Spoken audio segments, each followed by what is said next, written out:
Hello friends, myself Milind Kumar Gautam और इस video में हम पढ़ने वाले हैं Aufbau principle. Aufbau principle basically हमें बताता है कि इलेक्ट्रॉन की फिलिंग कैसे करते हैं। इलेक्ट्रॉन की फिलिंग का मतलब है इलेक्ट्रॉनिक कॉन्फ़िगरेशन कैसे लिखते हैं। इलेक्ट्रॉनिक कॉन्फ़िगरेशन, इसका मतलब ये है सिंपल लैंग्वेज में कि आपको ये पता है कि ऑर्बिटल्स कौन कौन से हैं, सबसेल कौन से हैं, तो किस में पहले इलेक्ट्रॉन फिल होगा, किस में बाद में। जैसे आप जो बच्चे 11th में हैं, थोड़ा सा अपने सिलेबस को देख चुके हैं तो उन्होंने देखा होगा कि ऐसा 1s2, 2s2, 2p6 इस टाइप की कोई चीज होती है, तो इसी को इलेक्ट्रॉनिक कॉन्फ़िगरेशन कहा जाता है। आपने जो 10th में पढ़ा था 2,8,8 18 18 32, ये मैं समझता हूं कि हमारे किसी काम का नहीं है।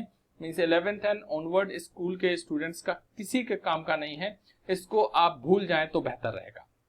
ठीक है, क्योंकि ये शुरुआत के कुछ एटम्स होते हैं, एलिमेंट होते हैं, उनके लिए तो सही रिजल्ट देता है, लेकिन बाद में किसी काम का नहीं है ये। ठीक है, अब हम एक एक करके बात करेंगे कि किस तरीके से इलेक्ट्रॉन की फिलिंग होती है। सबसे पहली बात, अफवाह किसी साइंटिस्ट का नाम नहीं है। अफवाह का मतलब होता है बिल्डिंग अप, मतलब बनाना, और इसमें हमें इलेक्ट्रॉन की फिलिंग किस सबसेल में पहले होगी और बाद में होगी, वही चीज बताई गई है। सबसे इंपॉर्टेंट बात यहां पर, इलेक्ट्रॉन की फिलिंग जो है उस ऑर्बिटल में पहले होगी जिसकी एनर्जी कम है, उस ऑर्बिटल में पहले होगी जिसकी एनर्जी कम है। तो यानी orbitals are filled in order of increasing energy. ठीक है, ओके, ठीक। तो जिसकी एनर्जी कम है उसमें इलेक्ट्रॉन पहले जाएगा, जिसकी एनर्जी ज्यादा है उसमें बाद में। अब एक आपने जिगजैग देखा होगा जिसको ऑफ वाव जिगजैग कहा जाता है जनरली।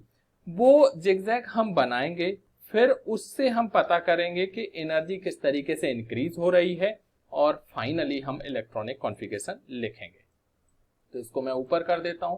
तो देखिए आप 1s 2s 2p 3s 3p 3d 4s 4p 4d 5s 5p और 4f, ठीक है, और 5d 6s 6p, और इसके बाद थोड़ा और ऊपर कर देते हैं, और ये 7s। ठीक है, अब देखिए ये जो 1s है मतलब उसका ये है कि जो फर्स्ट सेल है उसका s सबसेल। आपको एक आइडिया होगा, एक चीज होती NLX, ठीक, जिसमें जो स्टार्टिंग में n लिखा है वो होता है PQN, मतलब प्रिंसिपल क्वांटम नंबर, जो आपको सेल के बारे में जानकारी देता है, मतलब n की वैल्यू क्या है। और जो L लिखा है ये होता है एजाइम्यूथल क्वांटम नंबर, जो आपको L यानी सब सेल के बारे में जानकारी देता है। जिन स्टूडेंट्स को क्वांटम नंबर्स में प्रॉब्लम है वो और वीडियो जो मैंने अपलोड किए हुए हैं एटॉमिक स्ट्रक्चर के, उनको देख सकता है। और X जो है वो होता है नंबर ऑफ इलेक्ट्रॉन। ठीक है, अब आपको एक चीज और सीखी होगी जब क्वांटम नंबर पढ़ा होगा, तो उसमें S में मैक्सिमम 2 इलेक्ट्रॉन आ सकते हैं, P में मैक्सिमम 6 इलेक्ट्रॉन आ सकते हैं, D में मैक्सिमम 10 इलेक्ट्रॉन आ सकते हैं, F में 14 इलेक्ट्रॉन आ सकते हैं। ठीक है, ये आप ऑलरेडी पढ़ चुके हैं। S में एक ऑर्बिटल होता है तो 2 इलेक्ट्रॉन, P में 3 ऑर्बिटल होते हैं 6 इलेक्ट्रॉन, D में 5 ऑर्बिटल होते हैं 10 इलेक्ट्रॉन, F में 7 ऑर्बिटल होते हैं तो 14 इलेक्ट्रॉन। अब इनके जो अलग अलग ऑर्बिटल हैं उनके शेप और नाम क्या है, उसके लिए भी मैंने वीडियो अपलोड किया हुआ है, उसको भी आप देख सकते हैं। मेरे जो भी वीडियो हैं शुरू से लेकर लास्ट तक देखा करो, क्योंकि मैं लेंथी वीडियो नहीं बनाता, बेफालतू की बातें नहीं करता, सिंपल सा फैक्ट बताता हूं और आपके जो कॉन्सेप्ट हैं, फंडामेंटल्स हैं, उनको इंप्रूव करता हूं, परफेक्ट करता हूं। ठीक है, अब देखिए इसको जिगजैग को कंप्लीट करते हैं। आपको क्या करना है, इस तरीके से लाइन बनानी है, इनको मतलब जोड़ना है, इस तरीके से आपको जोड़ देना है। ठीक है, अब क्या करना है, कुछ स्टूडेंट्स जो गलती करते हैं वो बताता हूं मैं, वो क्या करते हैं, इससे इसको जोड़ देते हैं। ठीक है, और फिर उसके तो आपको ये गलती नहीं करनी है। आपको क्या करना है, यहां बीच से जाना है और इसको जोड़ना है, यहां बीच से जाना है, इसको जोड़ना है, कुछ इस तरीके से। ये आप अटैच करते रहिए इस तरीके से।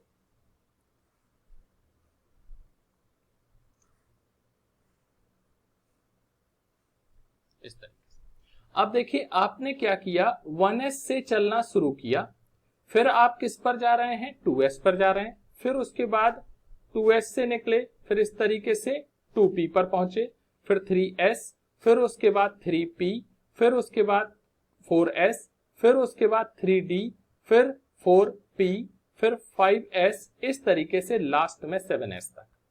ये आपने जिगजैग बना लिया। उसके बाद अब जिगजैग क्या कहता है कि अब बेस क्या है इस चीज का, देखिए इसके अकॉर्डिंग जो 1s है उसकी एनर्जी सबसे कम है और जो 7s है उसकी एनर्जी सबसे ज्यादा है। अगर आप इसको जिगजैग के 1s को आप इस तरीके से पकड़ें, ठीक है, और जो 7s को इस तरीके से, और उसको स्ट्रेट कर दें, ठीक है, और सोच लें कि ये एक रस्सी है और उसमें बहुत सारी गांठ लगी हुई हैं, या फिर आपने मार्किंग किया हुआ है, तो उस मार्किंग पर आप एक को रख दीजिए 1s, फिर 2s, फिर 2p, फिर 3s, फिर 4s, इस तरीके से। तो जो मार्किंग में लेफ्ट से राइट में मूव करेंगे तो हम यही कहेंगे कि 1s से 7s पर जब पहुंचेंगे तो एनर्जी धीरे धीरे बढ़ रही है, मतलब 1s की एनर्जी सबसे कम है तो उसमें इलेक्ट्रॉन की फिलिंग सबसे पहले होगी, 7s की एनर्जी सबसे ज्यादा है तो उसमें इलेक्ट्रॉन की फिलिंग सबसे लास्ट में होगी। ठीक है, तो ये जिगजैग बनाने का तरीका आपने सीख लिया, जिगजैग हमें क्या इंफॉर्मेशन देता है वो आपने सीख लिया। अब एक बात है, ये भी तो पता होना चाहिए कि 1s की एनर्जी कम क्यों है और 7s की एनर्जी ज्यादा क्यों है। मतलब ये जिगजैग जो बना है वो बनाना तो आ गया, लेकिन उसके लिए बेसिक प्रिंसिपल क्या है, तो वो रूल होता है n+l रूल।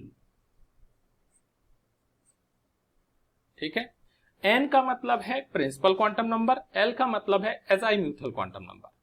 अब आपको एक चीज पता है कि l इज इक्वल टू 0, 1, 2, 3, ये क्या है, s सब सेल, p सब सेल, d सब सेल और f सब सेल, यही होता है। अब आप देख लीजिए 1s जैसे दिया है तो प्रिंसिपल क्वांटम नंबर की वैल्यू क्या है 1, और s के लिए एजाइम्यूथल 0, तो ये हो गया 1। अब 1s के बाद क्या होता है 2s, तो इसके लिए 2 + 0 कितना हो गया 2, फिर उसके बाद क्या आता है 2p, इसके लिए 2 + 1, क्योंकि p की वैल्यू कितनी है 1 है तो यहां पर 3 हो गया। अब और देख लेते हैं 2p के बाद क्या आता है 3s, 3s मतलब 3 + 0 = 3 हो गया, फिर उसके बाद 3p, इसमें क्या हो गया 3 + 1 = 4 हो गया, फिर क्या आता है 4s, 4 + 0 = 4। अब देखिए आप देख रहे हैं कि 1s से ज्यादा एनर्जी n+l की 2s की है, क्योंकि यहां पर ये 1s के लिए n+l की वैल्यू 1 है और 2s के लिए 2 है। तो ध्यान रखिएगा एनर्जी n+l रूल से डिसाइड होती है। अगर n+l की जो सम है वो कम है दूसरे के कंपैरिजन में तो एनर्जी भी कम होगी दूसरे के कंपैरिजन में। जैसे 1s के लिए n+l की वैल्यू 1 है, 2s के लिए 2 है, तो इसका मतलब 1s की एनर्जी कम है और उसकी फिलिंग पहले होगी। ठीक है, अब आप एक चीज और देख रहे हैं यहां पर कि देखिए n+l की वैल्यू सेम है, यहां पर n+l की वैल्यू सेम है, तो इस केस में जब n+l की वैल्यू सेम हो तो वहां पर जो डिसाइड करता है वो है उन सब सेल की प्रिंसिपल क्वांटम नंबर। यानी उन सब सेल की सेल क्या है। अब आप देखिए यहां पर 2p और 3s है, तो n प्लस एल की वैल्यू सेम है, लेकिन फिलिंग किसकी होगी, पहले एनर्जी किसकी कम होगी, वो कौन डिसाइड करेगा, उन सब सेल का प्रिंसिपल क्वांटम नंबर यानी सेल।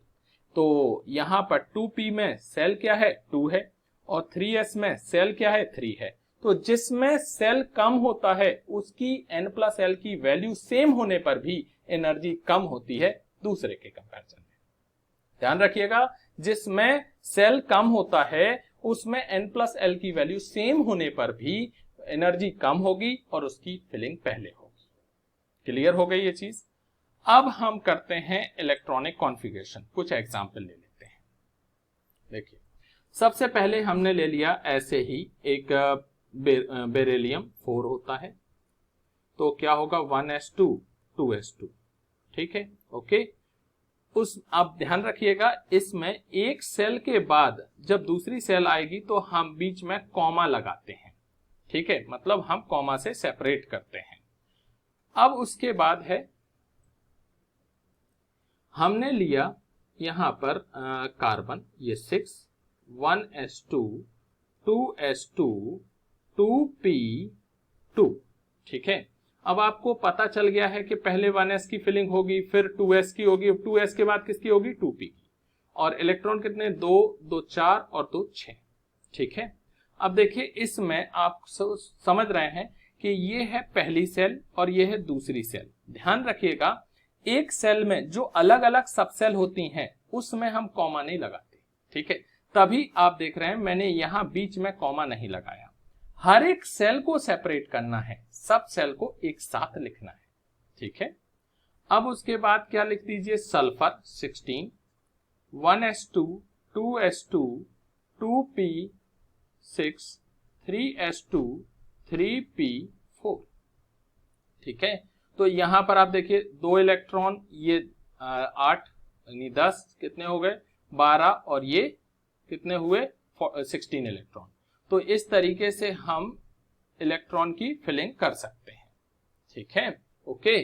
तो अब यहां पर आपने देख लिया, पहले 1s में गया, फिर उसके बाद 2p में गया, फिर 3s, फिर उसके बाद 3p में गया है, ठीक है। क्लियर है ये चीज, क्लियर है।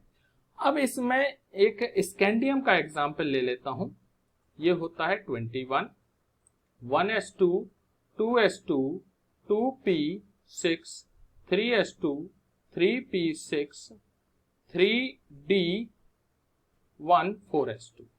अब आप कहेंगे कि जो 3p है उसके बाद क्या आता है, 4s आता है। आप देख सकते हैं 3p के बाद क्या आता है, 4s आता है, लेकिन आपने 3d पहले क्यों लिखा। तो ध्यान रखिएगा IUPAC ने ये कहा कि हम फिलिंग तो 3p के बाद 4s की ही करेंगे, लेकिन 3d बस पहले लिख दिया जाएगा, क्योंकि एक सेल के सभी सब सेल को एक साथ लिखना चाहिए। ध्यान रखिएगा 3p के बाद फिलिंग तो 4s की ही करेंगे, लेकिन सिर्फ 3d पहले लिखा जाएगा, ताकि एक रूल बना है कि सेम सेल के सभी सब सेल को एक साथ रखा जा सके। अब दोस्तों इससे रिलेटेड जो कुछ एक्सेप्शनल केसेस हैं उनके लिए मैंने एक अलग वीडियो बनाया है, तो उसको आप जरूर देखें। आपको ये वीडियो पसंद आ रहे हो तो लाइक कीजिए, शेयर कीजिए, सब्सक्राइब डेफिनेटली कीजिए, और इसी रो में मैं आपको बहुत इंपॉर्टेंट टॉपिक के वीडियो डालने वाला हूं। Thank you very much, best of luck.